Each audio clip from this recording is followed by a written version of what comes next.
Assalamu alaikum students, welcome back to the lecture of real analysis.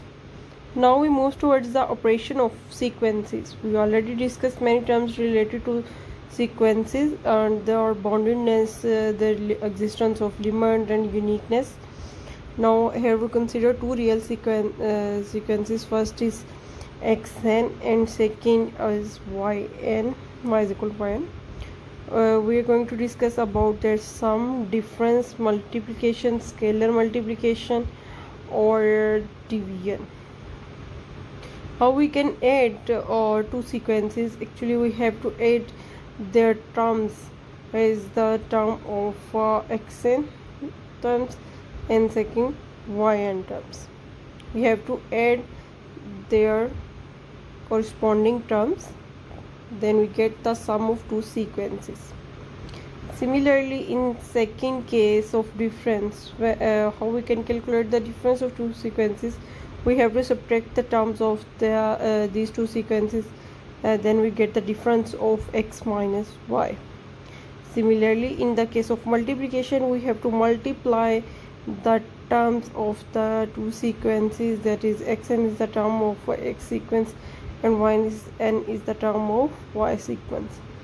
And now for the scalar multiplication, actually c is some constant value, where if we have to find the value of cx, where x is the sequence and c is a constant, then we have to multiply this c with the all terms of the sequence.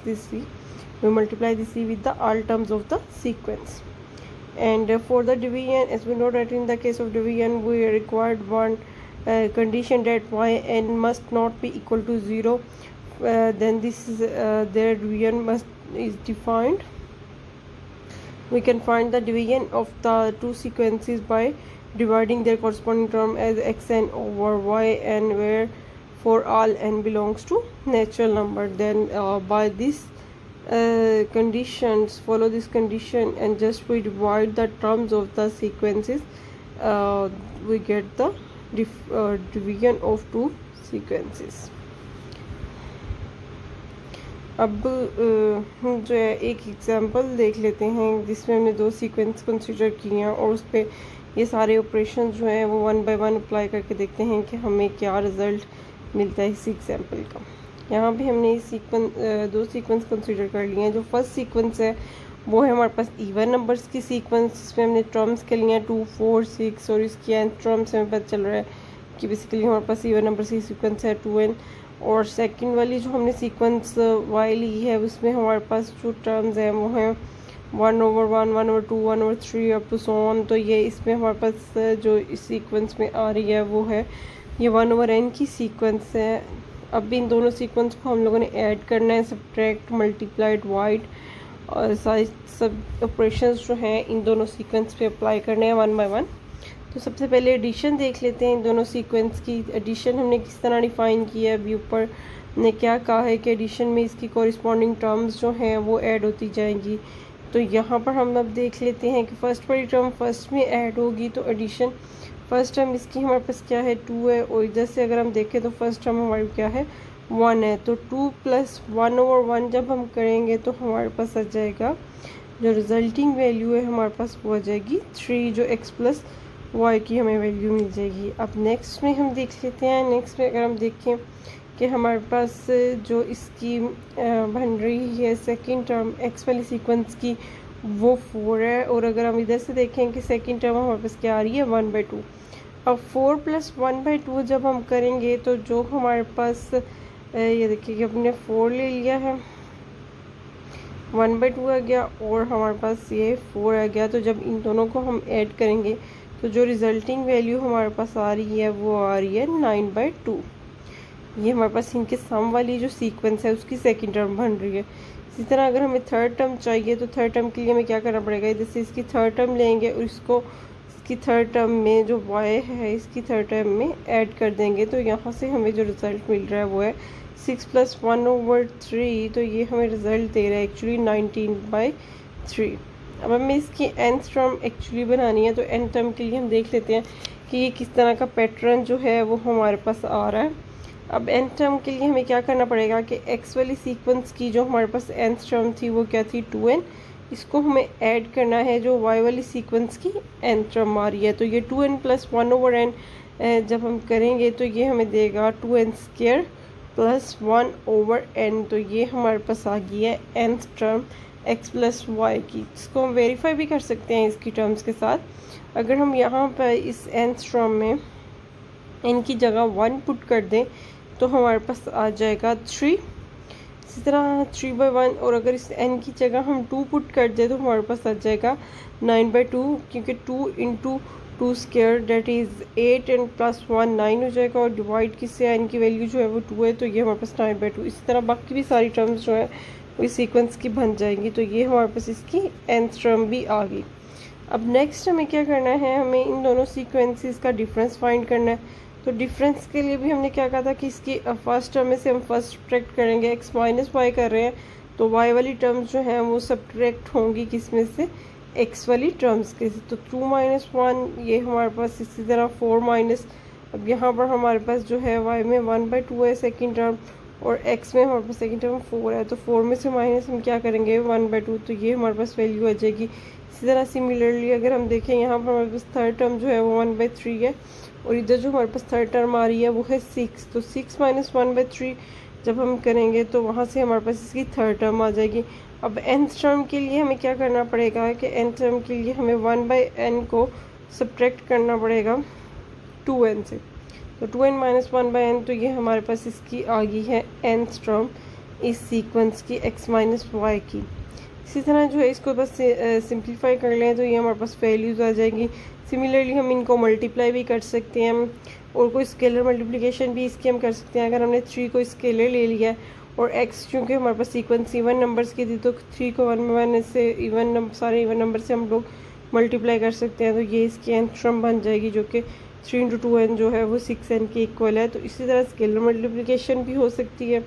और अगर हम division की बात करें तो division के लिए पहले तो हमें कंडीशन चाहिए होती है कि y जो है वो नॉट इक्वल टू 0 हो। अब 1/n जो है ये हमारे पास कभी भी 0 नहीं हो सकता, तो इसीलिए हम जो है इसको डिवाइड कर सकते हैं, इसकी डिवीजन जो है वो पॉसिबल है। तो हमने सारी टर्म्स को 1/1 करके हमने उसकी टर्म से y की टर्म से डिवाइड करके, तो ये हमारे पास वैल्यूज़ आ जाएंगी। आप इन वैल्यूज़ को वेरीफाई भी कर सकते हैं कि यही वैल्यूज़ आपकी बन रही हैं या नहीं डिवीजन करने के बाद।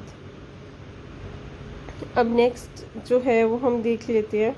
अब एक ऐसी सीक्वेंस हमने नेक्स्ट कंसीडर की है जी वाली हमने एक सीक्वेंस कंसीडर कर लिया जिसकी टर्म्स हमारे पास क्या आ रही हैं 0 2 0, और एक्चुअली इसकी जो nth टर्म है वो हमारे पास क्या बन रही है 1 plus minus 1 raise to power n। जब ये n हमारे पास होता है ओड तो ये हमें देता है 0 वैल्यू। जब इस n की वैल्यू जो है वो हमारे पास इवन होती है तो ये हमें वैल्यू देता है 2। तो ये हमारे पास एक अल्टरनेटिव सीक्वेंस बन रही है 0 और 2 की। देन वी कैन डिफाइन, अब इसमें हम जो है सम तो डिफाइन कर सकते हैं, कोई इशू नहीं है। x वही हम वैल्यूज़ यूज़ कर रहे हैं जो इवन नंबर्स की सीक्वेंस अभी हमने ऊपर कंसीडर की थी। इसका डिफरेंस जो है वो भी हम लोग ले सकते हैं, यहाँ पर ने लिया भी हुआ है। आप इन टर्म्स को जो है वो वेरीफाई कर सकते हैं कि यही वैल्यूज़ हमारे पास बनेगी। डिफरेंस भी ले सकते हैं, मल्टीप्लिकेशन भी ले सकते हैं, लेकिन इसकी डिवीजन में हमें जो है वो इशू है क्योंकि x डिवाइडेड बाय z है। तो z की टर्म्स जो हैं वो हमारे पास कुछ टर्म्स जो हैं z की वो 0 है, तो वो 0 होने की वजह से इसकी डिवीजन करना जो है वो पॉसिबल नहीं है। क्योंकि जब हम फर्स्ट टर्म जो है वो x की इवन नंबर्स की हमारे पास 0 आ रही थी, तो ये वो इवन नंबर्स की 2 आ रही थी, और z की फर्स्ट टर्म 0 आ रही थी, तो 2 × 0 ये तो अनडिफाइन। इसी तरह और इसकी बहुत सारी टर्म्स जो हैं वो सारी ओड वाली जो टर्म्स हैं डिवीजन में वो सारी की सारी अनडिफाइन हो जाएंगी, तो इसकी डिवीजन जो है वो पॉसिबल नहीं है। तो ज़रूरी नहीं है कि हर दो सीक्वेंसेस को हम डिवाइड कर सकें, तो कुछ सीक्वेंसेस हमारे पास ऐसी भी आएंगी जिनकी डिवीजन जो है वो हमारे पास पॉसिबल नहीं होगी। कि ये इनमें से एक एग्जांपल अभी हमने देख लिया है कि जिसकी हमारे पास डिवीजन पॉसिबल नहीं है। अब इसकी कन्वर्जेंस की बात कर लेते हैं कि अगर हम सीक्वेंसेस पे ये डिफरेंट ऑपरेशंस जो है ये अप्लाई कर रहे हैं तो ये इसकी कन्वर्जेंस को किस तरह अफेक्ट करते हैं। ये काफ़ी इंपॉर्टेंट रिज़ल्ट है। सबसे पहले हमने दो सीक्वेंसेस कंसीडर कर लिए हैं x और y। दोनों सीक्वेंस हमारे पास क्या है, कन्वर्जेंट सीक्वेंस हमने लिए हैं, sequence of real number that converges to दोनों कन्वर्जेंस नहीं है, और जो एक्स वाली सीक्वेंस है वो हमारे पास कन्वर्ज कर रही है स्मॉल एक्स को। इसी तरह जो वाई वाली हमारे पास सीक्वेंस है वो हमारे पास कन्वर्ज कर रही है वाई को। और हमने लेट कर लिया है कि सी कोई भी कांस्टेंट वैल्यू हो सकती है, सी कोई भी कांस्टेंट वैल्यू है। देन हमने शो क्या करना है कि शो हमने ये करना है कि जो इनका सम है एक्स प्लस वाई का, सबसे पहले सम को देख लेते हैं। हमें शो करना है जो एक्स प्लस वाई का सम है वो स्मॉल एक्स प्लस वाई जो इनकी लिमिट्स का सम है उसको जो है वो कन्वर्ज करेगा।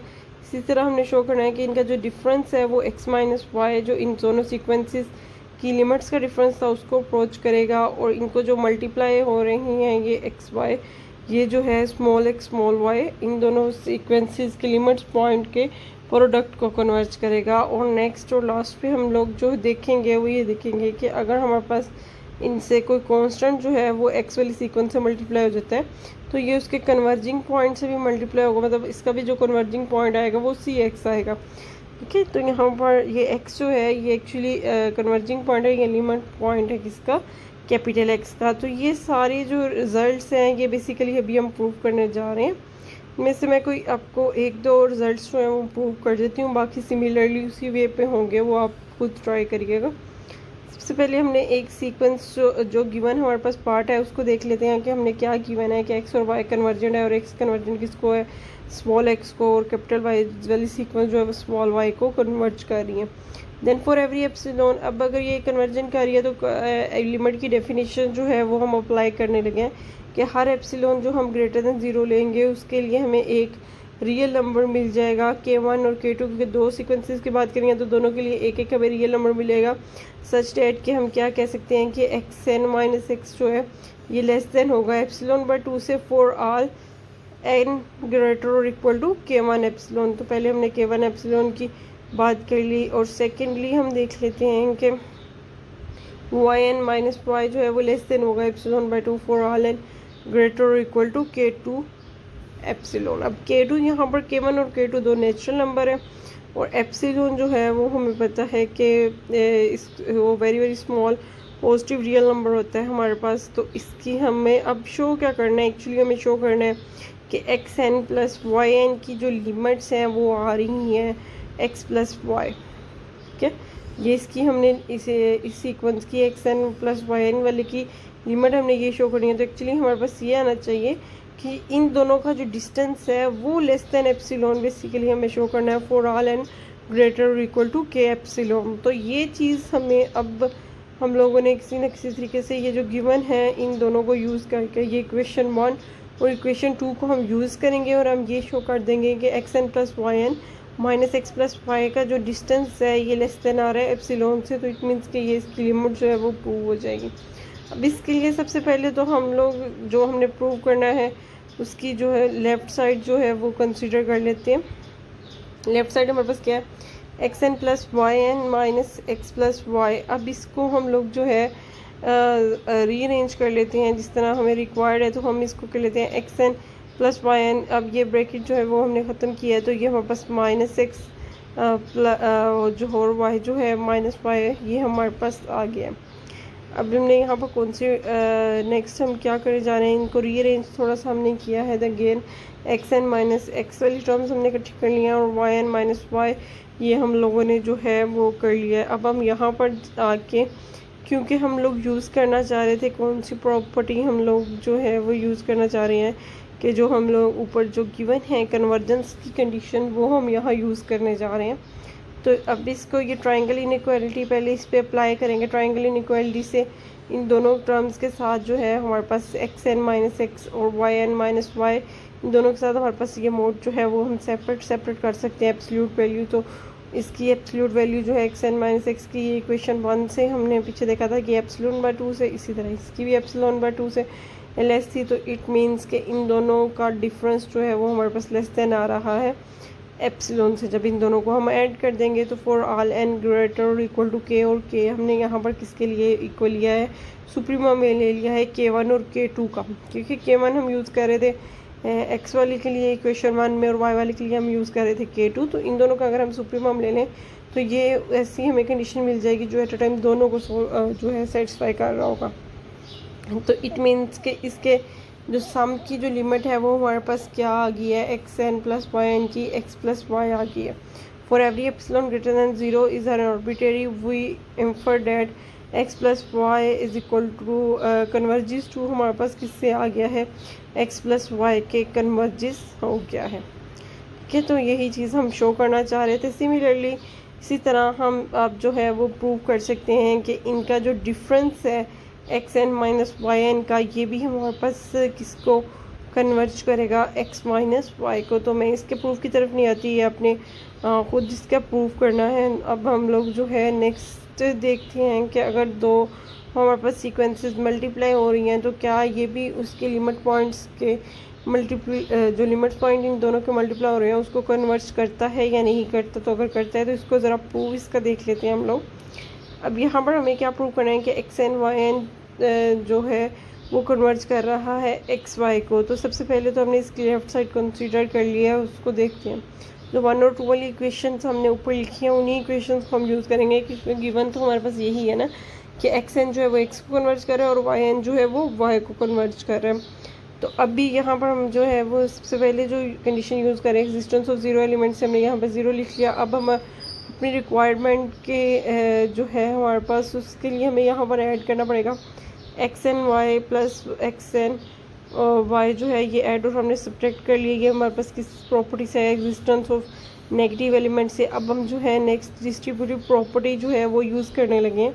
डिस्ट्रीब्यूटिव प्रॉपर्टी जो है हमने यूज़ किया, तो यहाँ से हमारे पास से एक्स को हम लिख सकते हैं x n into y n. Basically ये एक्स एन जो है ये हम लोगों ने इस पर डिस्ट्रीब्यूट हो रहा है, ये वाई एन माइनस वाई आ जाएगा हमारे पास। और इधर से ये वाई कॉमन था तो इसको भी हमने ले लिया, तो ये हमारे पास आ गया है y into x n minus x. तो ये दो हमारे पास जो है वो चीज़ें आ गई हैं। इसके ऑर्डर का आपने ख्याल रखना है क्योंकि ज़रूरी नहीं है कि ये सीक्वेंसेस जो हैं ये कम्यूटेटिव भी हों। तो एक्स एन अगर हमारे पास लेफ़्ट पे है तो वो लेफ़्ट से हमने कॉमन लिया, और वाई एन अगर हमारे पास राइट पे है तो वो हमने राइट से ही कॉमन ले लिया। अब नेक्स्ट स्टेप हमारा क्या है कि हम इस पे ट्रायंगल इनइक्वालिटी जो है अप्लाई कर रहे हैं। ट्रायंगल इनइक्वालिटी अप्लाई करके हमने इन दोनों टर्म्स को, इसको और इसको जो है वो सेपरेट कर लिया। तो ये हमारे पास इनइक्वालिटी यहाँ पर अपीयर हो गया, ट्रायंगल इनइक्वालिटी।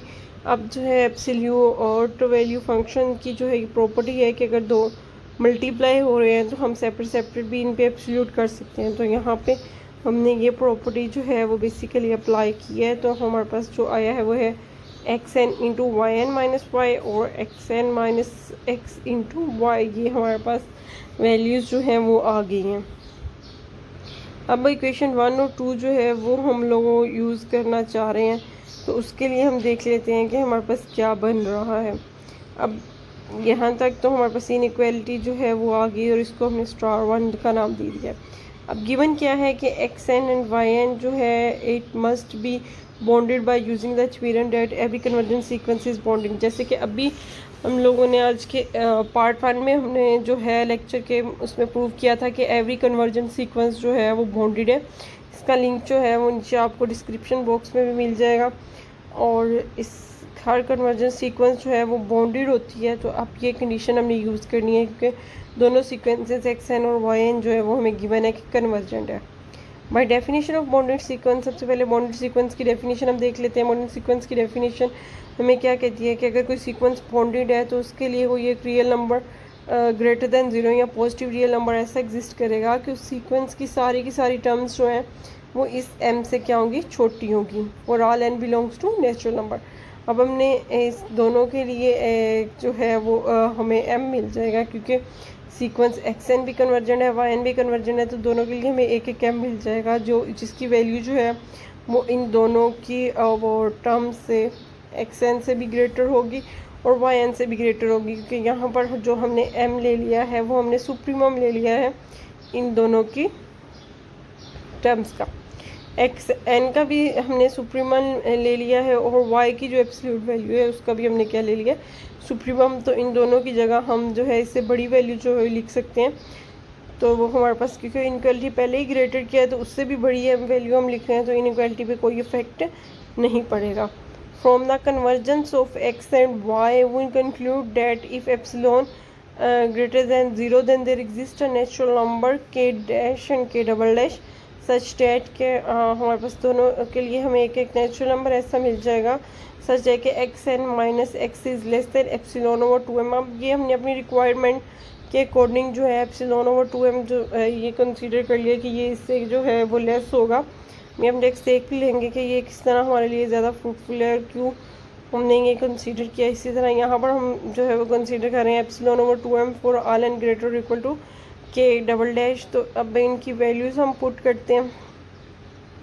फर्स्ट हमने एक्स एन माइनस एक्स की जगह हमारे पास क्या आ गया एप्सिलॉन ओवर 2m और ये ग्रेटर का साइन हमारे पास आ गया। इसी तरह सेकेंडली हमारे पास आ गया epsilon over 2m y n minus y के लिए, और ये एम तो दोनों में हमारे पास कॉमन आ रहा है। तो ये हमारे पास अब इसको थोड़ा सा हम इसको सिंप्लीफाई कर लेते हैं, मल्टीप्लिकेशन की डेफिनेशन यूज़ करते हैं और सिंप्लीफाई कर लेते हैं।